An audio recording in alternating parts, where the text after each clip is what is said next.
كان أشهد أن محمدا عبده ورسوله الذي لا نبي بعده يا أيها الذين آمنوا اتقوا الله حق تقاته ولا تموتن إلا وأنتم مسلمون يا أيها الناس اتقوا ربكم الذي خلقكم من نفس واحدة وخلق منها زوجها وبث منكما رجالا كثيرا ونساء واتقوا الله الذي تساءلون به والأرحام إن الله كان عليكم رقيبا يا أيها الذين آمنوا اتقوا الله وقولوا قولا سديدا يصلح لكم أعمالكم ويغفر لكم ذنوبكم ومن يطع الله ورسوله فقد فاز فوزا عظيما. أما بعد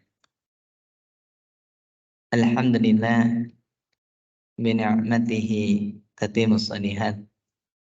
Kita melanjutkan kajian kita. Pada pertemuan yang lalu kita membahas yaitu tentang beberapa perkara yang berkaitan dengan perbuatan-perbuatan maksiat dan dosa. Dan pada pertemuan yang sekarang ini kita akan membahas tentang perbuatan-perbuatan dosa yang ini merusak amalan-amalan yang lainnya. Perbuatan dosa yang ini merusak amalan-amalan yang lainnya, yang kita kenal dengan mubtilatil a'mal, itu pembatal-pembatal atau perusak-perusak amalan. Sudahlah perbuatan itu adalah perbuatan kemaksiatan, perbuatan itu adalah perbuatan dosa, dan ternyata ini pun merusak amalan-amalan yang lainnya. Oleh sebab itu, maka agar kita tidak terjatuh dalam perkara seperti itu, hendaknya kita mengenali apa saja sih di antara perkara-perkara dari perbuatan-perbuatan dosa yang ini pun merusak amalan yang lainnya. Maka kita ketahui di antaranya min mubtilatil a'mal, di antara pembatal atau di antara yang merusak amalan, yang pertama adalah al-kufru wariddah. Yang pertama adalah kekufuran dan juga riddah, yaitu kemurtadan. Kekufuran dan kemurtadan. Orang yang asalnya dia masuk Islam kemudian keluar dari Islam, itu adalah orang yang murtad. Nah, ternyata kekufuran dan kemurtadan ini dua perkara yang akan menghancurkan amal-amal yang lain. Orang melakukan kemurtadan, orang melakukan kekufuran di penghujung hayatnya, di penghujung hidupnya, maka amalan-amalan yang lalunya, amalan-amalan yang dia sudah kerjakan sejak akil baliknya sampai pada waktu wafatnya, dan dia wafat dalam kondisi di atas kekufuran, maka ini semuanya hancur. Ini semuanya rusak, ini semuanya hilang. Itulah sebabnya dikatakan pada dalal kitab wa sunnah wa ijma'u ahlil ilmi. Sungguh kitab, sunnah dan ijma' ahlul ilmi telah menunjukkan ala annama amilahul kafirun min khairin la yusabbuna alaihi fil akhirah.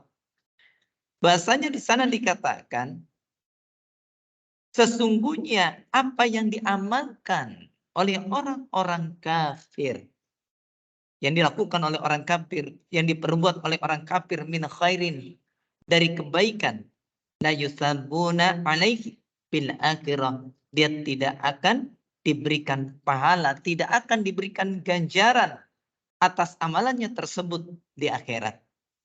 Madamu qad matu 'alal kufri, selama mereka terus di atas kekufuran tersebut dan mati di atas kekufuran. Dia orang kafir atau dia murtad dari agama, dari Islam menuju kekafiran, lalu kemudian dia mati di atas kekufuran tersebut, maka selama dia itu melakukan amal kebaikan, itu semuanya tidak ada harganya. Itu semuanya tidak ada faedahnya. Tidak akan diberikan ganjaran pahala, tidak akan diberikan kebaikan-kebaikan oleh Allah Subhanahu wa taala. Makanya para ulama ketika ditanya tentang bagaimana orang kafir dia berbuat kebaikan, kalau dia kemudian tidak mendapatkan pahala di dunia di akhirat, maka dia dibalasnya di dunia. Gara-gara dia baik di dunia maka diberikan oleh Allah Subhanahu wa taala kebaikan-kebaikan yang lain. Akan tetapi di akhirat la yusabuna, mereka tidak diberikan pahala. Tidak ada ganjarannya. Ya. Ini tidak ada faedahnya. Maka kekufuran itu menghancurkan semua amal baiknya. Maka berapa banyak orang yang dia lelah di dunia berbuat baik padahal dia di atas kekufuran. Maka amalannya ini tidak memberikan manfaat, tidak memberikan faedah. Itulah sebabnya kita hendaknya banyak berlindung pada Allah dari kekufuran. Setan itu berusaha menjadikan manusia itu keluar dari Islam menuju kekufuran. Tujuannya apa? Agar amalannya hancur. Agar amalannya itu hilang. Ini kama qala ta'ala, sebagaimana firman Allah Subhanahu wa taala di dalam surah Al-Baqarah ayat yang ke-217. Di sana Allah Subhanahu wa taala mengatakan, "Wa may yartadid minkum an dini." Dan barang siapa di antara kalian yang dia murtad dari agamanya, fayamut, kemudian dia mati. Dia murtad dan di saat dia murtad itu kemudian dia mati. Ingat yang dihitung di dalam manusia itu amal itu adalah akhirnya, innamal a'malu bil khawatim. Hanyalah amalan itu tergantung dari penutupnya. Makanya kita ini, berulang kali sering saya sampaikan, kalau manusia itu hidup, maka kita tidak bicara tentang bahasanya masa lalu kita. Tapi kita bicara tentang bagaimana akhirnya kita. Gak usah jauh-jauh, banyak orang berbangga, dia mengenal sunnah. Sekarang, dia bangga, saya lebih awal mengenal sunnah dibandingkan dengan Anda. Tapi ternyata naudzubillah min dalik, di akhirnya dia putur dan kembali kemudian menjauhi sunnah. Ini tidak lebih baik dibandingkan orang yang terlambat kemudian ternyata dia istiqomah sampai matinya di atas sunnah. Begitu pula orang yang dia asalnya dia seorang muslim kemudian murtad di akhir hayatnya dalam kondisi murtad, maka orang seperti ini merugi. Masih mending walaupun tidak dikatakan lebih baik. Orang yang asalnya kafir kemudian di akhir hayatnya dia kemudian bertobat kepada Allah Subhanahu wa taala. Itulah sebabnya menjaga hidayah itu berat. Istiqomah itu adalah perkara yang berat. Sampai-sampai Rasulullah SAW itu mengatakan, "Qul amantu billah tsumastaqim." Katakan aku beriman kepada Allah, kemudian istiqomah. Beriman itu bisa mudah. Sebagian orang akan mengatakan mudah beriman, tapi terus di atas keimanan ini yang paling susah. Walaupun untuk sebagian orang untuk menjadi beriman itu berat. Orang kafir untuk menjadi seorang mukmin itu berat. Tapi lebih berat lagi dia menjaga keimanan sampai akhir hayatnya. Makanya di sini Allah Subhanahu wa taala mengancam, "Wa may yartadid minkum an dini." Barang siapa di antara kalian yang murtad dari agamanya, fayamut, kemudian dia mati, wa huwa kafir, sedangkan dia dalam keadaan kafir. Matinya dalam keadaan kafir. Matinya tidak di atas Islam. Alhamdulillah min dzalik. Faulaika, maka mereka itulah habitat a'maluhum, maka amal-amal mereka akan hapus, hilang, sia-sia. Di dunia wal akhirah, di dalam kehidupan dunia dan akhirat. Wa ulaika ashabun nar, dan mereka adalah penghuni neraka. Hum fiha khalidun, mereka abadi di dalamnya. Lihat orang yang dia beramal kebaikan di dunianya, kemudian dia mati di antaranya dalam keadaan kufur. Dia mati dalam keadaan kafir. Yang tentu juga kita lihat ada orang yang mati dalam kondisi munafik. Ada kan? Ya, munafik adalah akhirnya dia Islam. Karena yang namanya nifak itu adalah idharul iman wa ibtanul kufri. Dia menampakkan keimanan tapi kemudian menyembunyikan kekufuran. Akhirnya dia seorang muslim, tapi ternyata hatinya kekufuran. Penuh dengan kekufuran, benci dengan Islam. Ini adalah kelompok orang yang merugi. Tapi orang kafir sudah jelas kelihatan. Akhirnya memang dia kafir. Ketika dia mati. Itulah sebabnya kalau dalam keterangan yang lain, Ya, kalau Fadilatus Salim Kitanilani ketika beliau menyampaikan tentang Mubtilatul A'mal, itu diantaranya disebutkan tentang nifaq juga, tentang munafikan. Bahkan digabungkan al-kubru wasyirku wariddah, itu digabungkan karena ini adalah perkara yang menghancurkan seluruh amal. Karena secara hukum asal, secara garis besar, perkara yang akan menghancurkan amalan-amalan manusia, ini perbuatan dosa yang menghancurkan seluruh amalan, ya, itu adalah kekufuran, kesyirikan, kemunafikan, dan juga kemurtadan. Adapun selain ini tidak menghancurkan seluruhnya, hanya sebagian-sebagiannya saja. Kalau sudah terjatuh dalam keempat perkara ini, hancur semuanya. Dan ini yang harus kita hindari. Lalu kemudian di sini pun dikatakan, ala anna riddah tuhbitul amal. Sungguhnya riddah itu akan menghancurkan amalan. Wa tudhi'u shawabal a'mali salihah. Dan riddah kemurtadan itu akan menyanyiakan yaitu ganjaran dari amal-amal salih. Pahala-pahala amal salihnya yang dia perbuat dahulu ketika dia menjadi seorang muslim, dahulu ketika dia merasa dirinya adalah orang yang sedang memeluk agama Islam. Dia beramal dengan amalan yang banyak. Semua amalannya. Bahkan bisa jadi dia pun sudah berhaji. Hajinya bukan hanya satu kali, berkali-kali dia haji. Tapi ternyata kemudian di ujung hayatnya, apabila dia murtad, maka amalan ini hapus. Ini akan menyanyiakan amalan-amalan soleh dia dahulu. Dahulu dia beramal soleh, amalnya luar biasa. Dikatakan amal soleh, itu karena dia ikhlas karena Allah. Caranya pun benar, di atas tuntunan syariat Allah SWT dan Rasulnya. Tapi kemudian amal soleh yang dia susah payah usahakan ini, dia hancurkan dengan apa? Murtadnya dia dari agama Allah Subhanahu wa taala. Ini ikhwan. Ini yang menakutkan. Makanya kita lihat sekarang, jangan mudah menggadaikan keyakinan kita. Dan sekarang ikhwan, yang namanya murtad itu naudzubillah min dzalik itu sangat mudah sekarang. Ya. Dahulu ketika ana masih sering bolak-balik Jogja dahulu, itu banyak daerah pesisir selatan itu orang-orang yang ya berpindah agama. Bahkan anak baru tahu langganan untuk makan, ya, setiap makan ke situ langganan warung, ya, itu tadinya muslim ternyata. Sampai yang heran karena kami anak kos, namanya juga anak kos. Begitu kemudian kalau ahad itu nyari makan agak susah. Dan langganan itu pun kalau ahad tutup. Ya. Begitu kita makan, pas datang ke situ, mau makan. Wah, nggak bisa mas, tutup. Kalau ahad, nggak jualan. Waktu itu, karena warungnya tutup, dipersilakan masuk ke ruang tamu. Begitu masuk ke ruang tamu, ternyata di sana ada simbol agama lain. Gitu. Namanya Islam. Namanya nama yang familiar di kalangan kaum muslimin. Ditanya, kenapa ini? Emang ya iya kalau ahad saya harus berangkat untuk ke gereja katanya. Coba bayangkan. Sampai seperti itu ikhwah. Sampai heran. Memang banyak. Banyak sekali seperti itu. Lihat saja artis. Bagaimana dengan mudahnya berpindah ya keyakinan hanya gara-gara pacarnya. Itu baru sekedar pacar. Kemudian yang suatu saat mungkin jadi suami. Itu keyakinannya berbeda. Mereka pindah. Ya.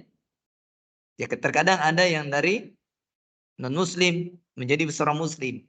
Tapi ada pula yang dari muslim justru menjadi non-muslim. Itu banyak terjadi. Ini sangat murah bagi mereka. Padahal ini mahal harganya di sisi Allah Subhanahu wa taala. Kenapa? Kalau dia melakukan seperti itu, amalan-amalan dahulu yang dia kerjakan, amalan soleh yang dia lakukan itu sia-sia, tidak ada harganya. Wa qala ta'ala, dan Allah Subhanahu wa taala pun berfirman di dalam surah Al-Maidah ayat yang kelima. Kata Allah Subhanahu wa taala, "Wa may yakfur bil iman faqad habita 'amaluhu wa huwa fil akhirati minal khasirin." Beliau mengatakan, "Wa may yakfur bil iman," barang siapa yang dia kufur setelah keimanannya, Setelah dia beriman, kemudian dia kufur. Setelah dia mukmin, kemudian dia menjadi kafir. Maka Allah mengatakan faqad habiqa amalu. Maka sungguh telah sia-sia amalannya. Wa huwa fil akhirati minal khasirin. Maka dia di akhirat termasuk orang-orang yang khasir. Orang-orang yang merugi. Asalnya mukmin dia menjadi kafir. Lalu dikatakan wal ayat bihadikil makna katsira. Dan ayat-ayat ya yang semakna dengan ini atau dalam makna ini sangat banyak sekali. Ayat-ayat yang menyampaikan bagaimana kekufuran, bagaimana ridah kemurtadan itu menghancurkan amalan-amalan. Ini sangat banyak. Kemudian juga diterangkan di dalam hadis-hadis Rasul pun banyak. Wa akhraja Muslim dan telah mengeluarkan ya Al-Imam Muslim hadis dari Ibunda Aisyah. Di sana beliau mengatakan, kata Ibunda Aisyah, qultu, aku berkata, ya Rasulullah, Ibnu Jud'an kana fil jahiliyah yasilur rahim wa yut'imul miskin. Beliau mengatakan, ya Rasulullah, wahai Rasulullah, Ibnu Jud'an kana fil jahiliyah yasilur rahim. Ibnu Jud'an dahulu di waktu jahiliyah dia menyambung kekerabatan. Senang ya silaturahim. Wa yut'imul miskin. Dia pun suka memberi makan orang-orang miskin. Fahal daka nafi'u? Maka apakah itu memberikan manfaat padanya? Memberikan makan orang miskin, menyambung kekerabatan, menyambung silaturahim. Karena kita bilangnya menyambung silaturahim. Ya namanya silah itu udah menyambung ya. Ya silah itu menyambung, disebutnya menyambung silaturahim. Bagaimana? Ini berpahala semuanya? Oh jelas. Menyambung kekerabatan berpahala. Kemudian pula ketika seorang itu dia memberikan makan orang miskin jelas berpahala. Maka itu semuanya apakah memberikan manfaat atau tidak?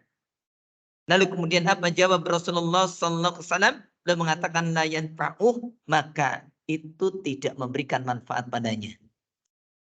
Amalan dia ketika tidak perlu rajin memberi makan fakir miskin, ketika tidak perlu dia kafir itu, ya, dia melakukan amalan-amalan kebaikan tidak berikan manfaat. Innahu lam yakul yaman. Sungguhnya dia tidak mengucapkan ya pada satu hari Rabbi firli khati'ati yaumal din. Wahai Tuhanku, ampunilah untukku kesalahanku pada hari kiamat nanti. Pada hari pembalasan, pada hari perhitungan yaumaddin. Maka di sana kalau dia itu kemudian mati dalam kondisi kekafiran, maka dia tidak bermanfaat amalan-amalan solehnya.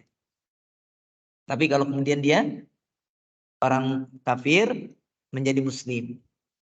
Ketika dia menjadi muslim, wafat dalam kondisi Islam, ketahuilah. Innal islama yahdamu maqablahu. Sungguhnya Islam itu menghapus apa-apa yang dilakukan sebelumnya. Dosa-dosa masa lalu dihapus, tapi kebaikan dimunculkan.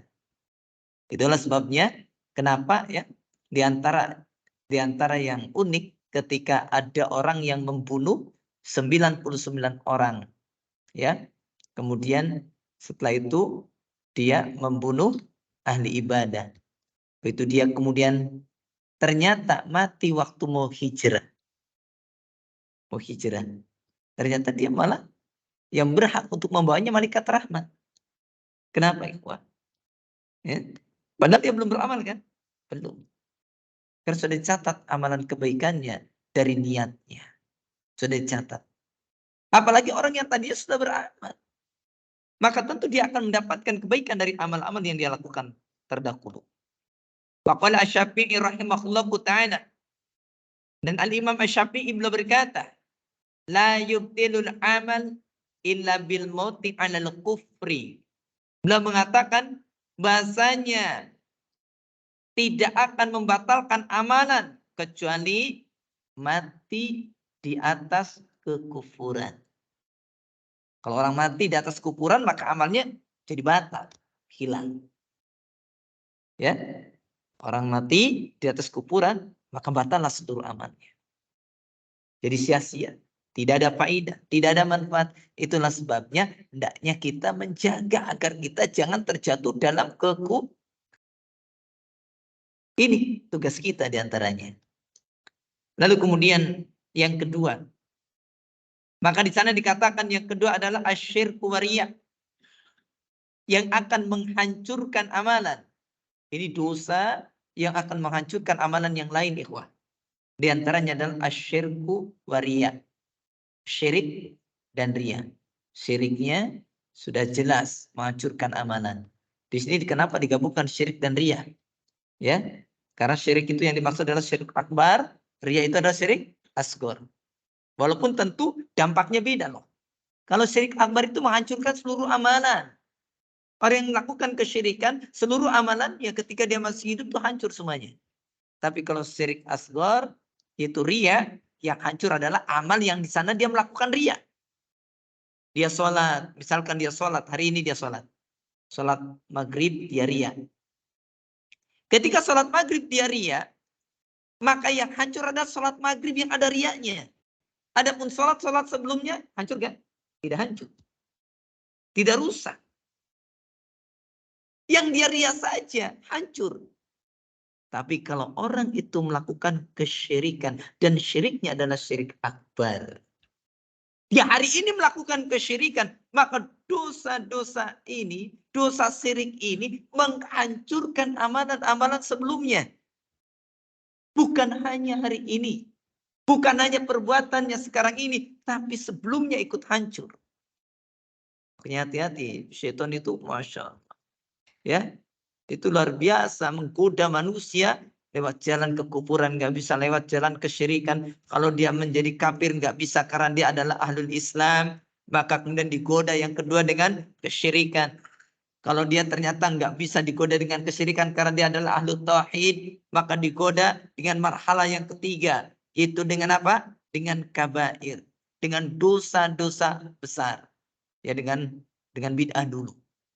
Ya, dengan perkara bid'ah.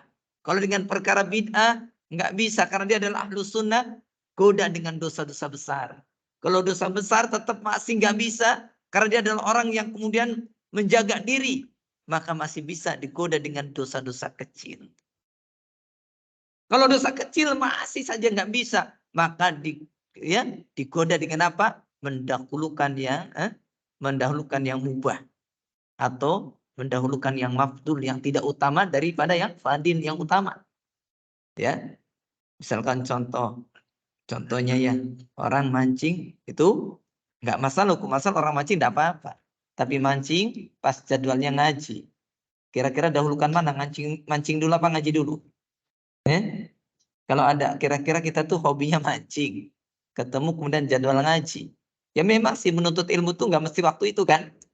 Betul, yang namanya nuntut ilmu nggak mesti waktu itu. Misalkan dia mancingnya misalkan pada subuh, pas berbetulan dengan kajian subuh, kira-kira mancing dulu apa ngaji dulu? Kalau dia mancing dosa nggak? Dosa nggak? Dia nggak ngaji subuh tapi dia mancing, dosa nggak?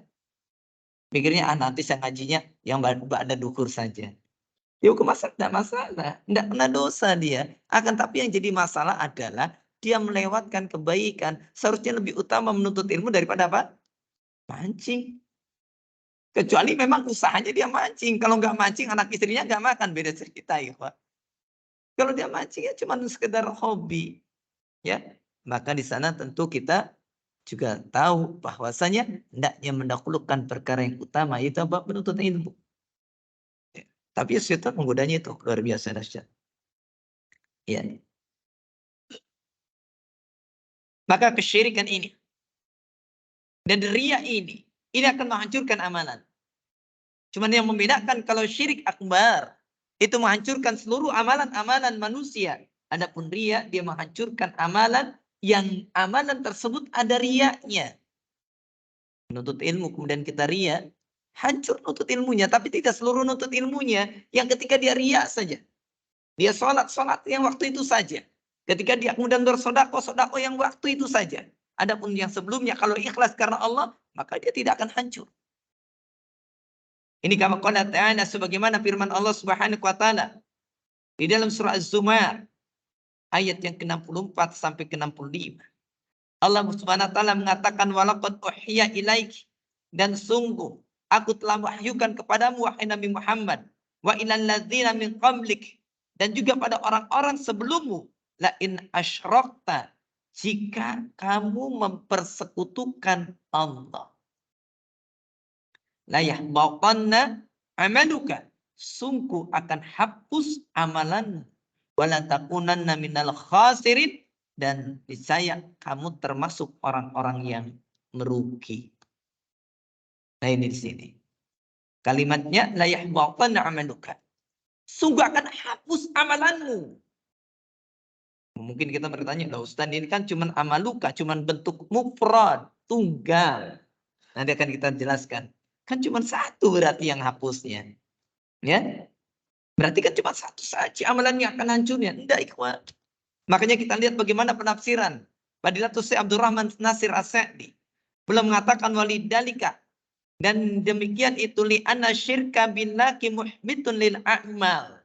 Belum mengatakan karena sungguhnya syirik kepada Allah, mempersekutukan Allah dengan yang lain, muhbitun lil a'mal, itu menghapuskan amalan-amalan. Mufsidun lil ahwal, merusak keadaan, kondisi. Walihada qala, karena inilah Allah Subhanahu wa taala berfirman, walaqad uhiya ilaika wa ilal ladzina min qablik. Kalimat walaqad uhiya ilaika, dan sungguh telah aku wahyukan kepadamu, wa ilal ladzina min qablik, dan pada orang-orang sebelummu. Maksudnya min jami'il anbiya, dari seluruh para nabi. La in asyrakta, jika kamu mempersekutukan Allah, la yahbatanna amaluka, niscaya akan hapus amalanmu. Kalimatnya amaluka. Maka beliau mengatakan hada mufradun mudhaf, maka ini adalah ya isim mufrad bentuk tunggal yang diidopahkan, yang disandarkan kepada pada engkau. Maka ya'umu kulla amalin, ini mencakup seluruh amalan. Jadi kalau diidhofahkan berarti itu mencakup seluruh amalan. Berarti bukan berarti bukan berarti mufrad bentuk tunggal berarti amalnya cuma satu yang rusak, bukan. Tapi ini menunjukkan umum. Seluruh amalan itu akan rusak jika engkau mempersekutukan Allah. Jika engkau telah berbuat syirik kepada Allah Subhanahu wa taala, amalannya hancur. Ya. Fafiqin nubuwati jamil anbiya, maka di dalamnya ada nubuah seluruh para nabi. Anna syirka muhmitun li jami'il a'mal, sesungguhnya kesyirikan itu menghapuskan, menghancurkan, menjadikan sia-sia seluruh amalan-amalan. Ya, subhanallah ya, luar biasa sekali. Jadi hati-hati dengan kesyirikan, dan ini sekarang masya Allah ikhwan. Kesyirikan itu udah tersebar di mana-mana. Bagaimana orang yang tidak pernah belajar akidah yang benar, tidak pernah belajar tauhid yang benar, banyak terjatuh dalam kesyirikan tanpa sadar mereka. Nggak paham ini adalah kesyirikan. Makanya belajarlah tentang akidah yang benar sehingga kita ini kemudian tidak terjatuh dalam yaitu keburukan-keburukan yang paling buruk. Kita Pak, syirik. Ini kedoliman paling besar.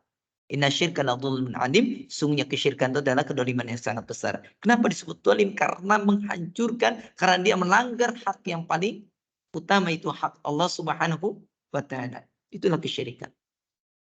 Ya. Qala sallallahu alaihi wasallam, maka Rasulullah SAW bersabda, qala Allah tabaraka ta'ala, Allah Subhanahu wa taala berfirman, ini hadis qudsi. Sebagaimana diterangkan dalam hadis riwayat Muslim, hadis yang ke-2985. Kemudian beliau mengatakan qala Allah Ta'ala, Allah Subhanahu wa taala berfirman, anna aghna syuraka ani syirki. Beliau mengatakan aku tidak butuh kepada sekutu-sekutu. Aku tidak butuh pada tandingan-tandingan. Aku tidak butuh pada sekutu yang dijadikan sebagai tandingan bagi Allah Subhanahu wa taala. Man amila amalan, barang siapa yang beramal dengan amalan asyraka bi ma'i, yang dia mempersekutukan denganku pada amalannya tersebut, tarkuku wa syirkahu, maka aku akan tinggalkan dia dengan sekutunya. Ditinggalkan. silakan ambil. Allah tidak butuh dengan orang yang beramal kemudian amalannya dibarengkan untuk selain Allah Subhanahu wa taala. Ketika dia sholat, sholatnya bukan hanya untuk Allah, tapi sholatnya untuk Allah dan untuk selain Allah. Maka Allah tidak akan butuh, ditinggalkan. Silakan amalan sholatmu minta tuh sama orang yang kau persekutukan tadi. Allah tidak butuh dengan mereka. Ditinggalkan. Gak akan diurusi. Ya. Nah, seperti itu. Nah ini bahayanya situ ya. Oleh sebab itu, maka inilah perkara yang merupakan perkara yang luar biasa besar, dan perkara ini adalah perkara yang akan menghancurkan amalan-amalan manusia. Ya, itu adalah perkara yang akan menghancurkan amalan manusia. Itu syirik, syirik akbar. Adapun yang tadi dikatakan riya. Nah, kalau riya ini berbeda ya, riya ini tidak menghancurkan seluruh amalan. Kalau riya itu hanya menghancurkan amalan yang di sana memang dia melakukan perbuatan riya. Lalu apa yang dimaksud dengan riya? Maka riya minar ru'yah. Riya itu dari kata ru'yah, artinya melihat. Wa huwa an yuhibbal insan an yarakun nas wa huwa ya'malul amala salih min ajli an yamda'uhu. Dikatakan bahasanya riya itu adalah manusia senang agar manusia lain melihat dari amalan soleh yang dia lakukan agar mereka memujinya. Jadi riya itu seorang itu manusia dia senang, kemudian manusia lain melihat amalannya dari amal solehnya, amal sholatnya, amal puasanya, amal ibadah yang lain seperti haji, sedekah, baca Qur'annya, atau apa saja. Ya sekarang kan orang banyak yang senang begitu ya. Berbuat kebaikan tapi pengen dilihat orang. Mengatasnamakan sosial eksperimen. Ya, contoh ada orang begitu lewat kemudian ada orang yang kelihatannya miskin, maka dia berhenti, dibikin konten. Dia berikan sumbangan. Dia berikan santunan, dia berikan sedekah, tapi dia videokan. Itu bentuk riya yang nggak terasa itu. Digambarkan. Dan hampir selalu sebagian besar orang kita zaman sekarang kalau melakukan amalan justru malah diekspos, diupload ya. Masukkan ke media sosial biar tenar. Ujungnya sih apa? Nyari follower kan. Ya, semakin banyak yang melihat kan untungnya buat siapa? Buat diri ya. Kan begitu. Nah, ini bahaya. Wong kita sekarang orang sodako saja Pak. Pengennya itu kemudian disebutkan kok. Zaman dahulu orang sodako jarang minta disebutkan kan. Sekarang kalau nggak disebutkan itu ribut ikhwah. Ya, ribut. Padahal inilah yang berat. Seandainya kita bersodako, kemudian tidak disebut nama kita, sodako kita diterima enggak? Diterima. Ya, tidak akan hilang, tenang saja. Allah Subhanahu wa taala akan mencatatnya. Ya, seperti itu. Gak perlu kemudian diupload, gak perlu kemudian ditampakkan sodako kita. Yang mendahulu para ulama kalau sodako sembunyi-sembunyi. Karena nggak mau terlihat oleh manusia atau dia mendapatkan pujian dari manusia. Ya, itu riya namanya. Ini berat. Waria wa asyirkul khafi. Riya itu adalah syirik yang tersembunyi. Syirik yang tersembunyi adalah riya. Kenapa? Sulit mendeteksinya. Tidak setiap orang mampu mengetahui dirinya riya atau tidak. Wong kita saat ini aja, anak nggak tahu anak riya atau enggak, atau bapak-bapak nggak tahu riya atau tidak, kan gitu kan? Ketika kita kemudian menuntut ilmu, ketika kita sholat, ketika kita ibadah, kita nggak tahu kita riya atau enggak. Sangat halus, bisa jadi kita nggak sadar kita riya. Dan ini berat, makanya menjaga amalan agar terbebas dari penyakit riya itu beratnya luar biasa.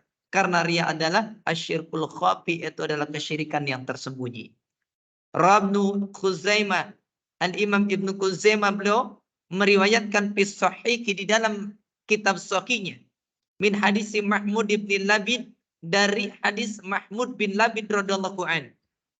Kalau beliau berkata, kharaja Nabiyyu sallallahu alaihi wasallam, Rasul sallam keluar, faqal, kemudian Rasul bersabda, ayuhan nas iyyakum wasyirkas sarair. Rasul mengatakan, wahai manusia, hati-hati kalian dengan syirik sarair.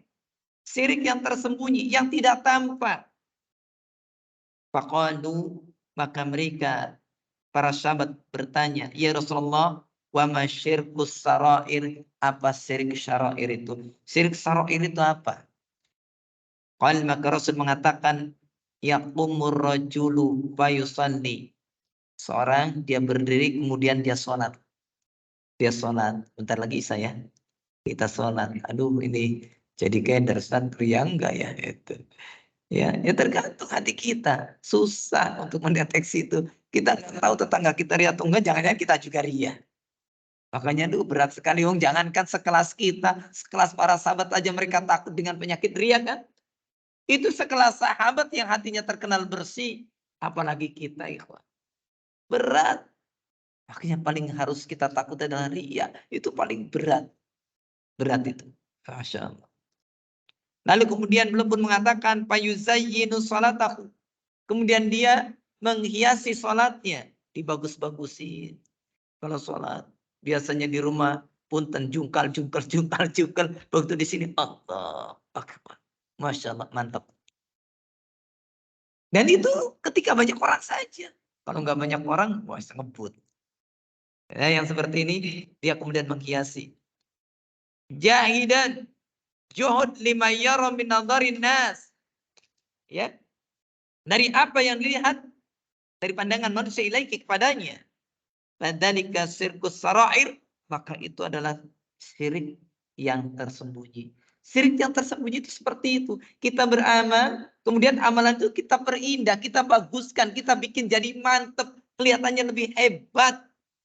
Agar dipuji manusia, agar dilihat oleh manusia. Ini yang berat.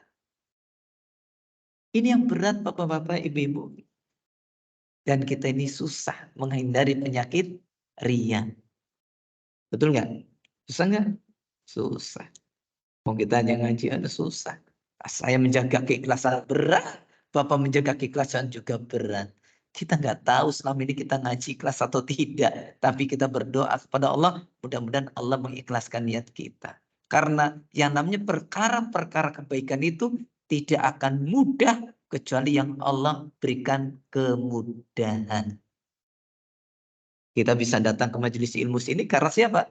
Allah yang berikan kemudahan. Kalau bukan Allah yang memudahkan, nggak mungkin kita datang ke sini. Ngapain ngaji? Jam segini enaknya pulang kerja kan capek. Nongkrong habis mandi kan seger tuh. Nongkrong depan TV, pegang remote. Setelah itu kemudian ambil kopi, celupin dengan apa? Wah, dengan pisang goreng. Mah, enak, mantep.